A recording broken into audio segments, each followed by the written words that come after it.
It's time for Mark Allen's One-on-One on Thief River Falls Radio. We're going to visit today with Kenny Bido, who happened to be part of an old Wild Kingdom episode that took place here in northwest Minnesota. Let's start by talking to Kenny and find out how he got involved with this. You're in the PR department, and did Wild Kingdom get a hold of you guys then, or how did that work? Yes, because I was just a guy that went and did it. I didn't get all the information, Okay. but yeah, they contacted and they wanted to do this, and I think Agassiz Refuge had something to do with it too. Okay, I would imagine so. Yeah. Because that's where it goes, and they have they actually had two snow machines. So the Arctic Cat evidently provided the two sleds. Provided the sleds. Do you remember what kind of sleds they were? They were Pumas with 340 ELO engines on them. And at the time, when the high-tech ones, weren't they? I mean, was it the in thing, or was it the latest, or was it just one of the workhorses? It was just one of the machines that they used, I guess. Okay. It was, yeah. Okay. Was it a popular model at the time? Yes. Okay. But I still get a kick out of when I hear Marlon Perkins talking about these snow machines, these unique items to be able to travel across the snow. Yes.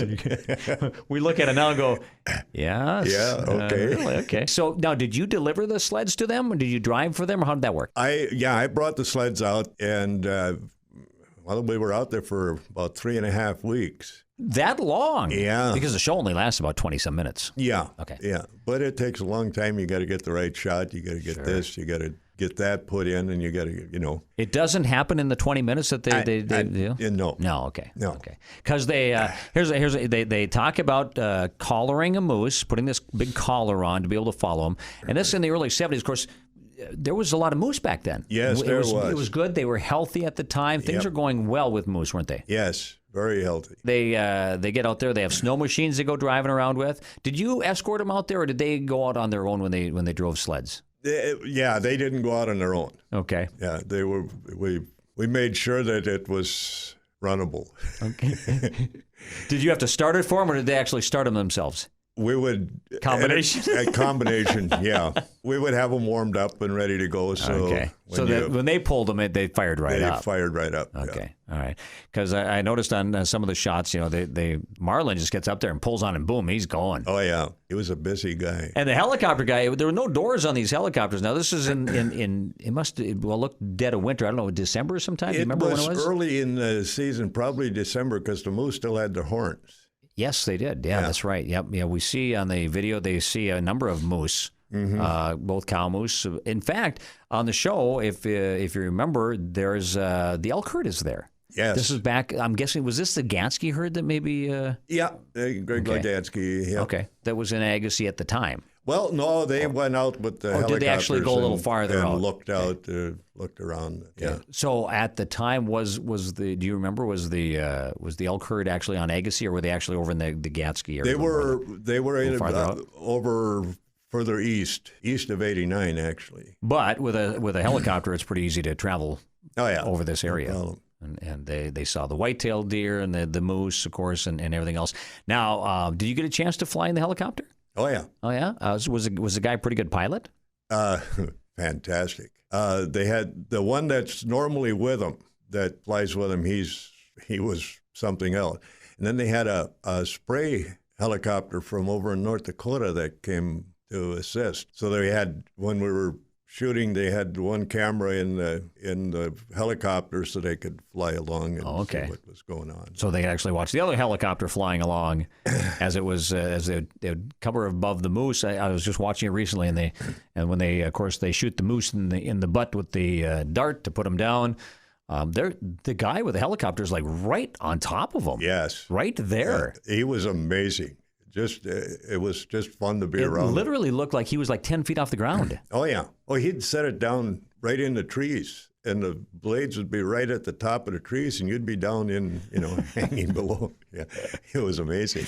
I saw they had a tent set up out there, too. Did they stay out there long, or didn't they get a chance to stay out there too much? That was just a base camp? Base camp during the day. Of course, Stan's the muscle guy. He's the muscle behind him, right? He's the guy that usually jumps off and jumps onto the animal, although this time he held the antlers, I think, as they put the collar around him. Right? Yes. Did you get a chance to be out there when they actually collared the moose?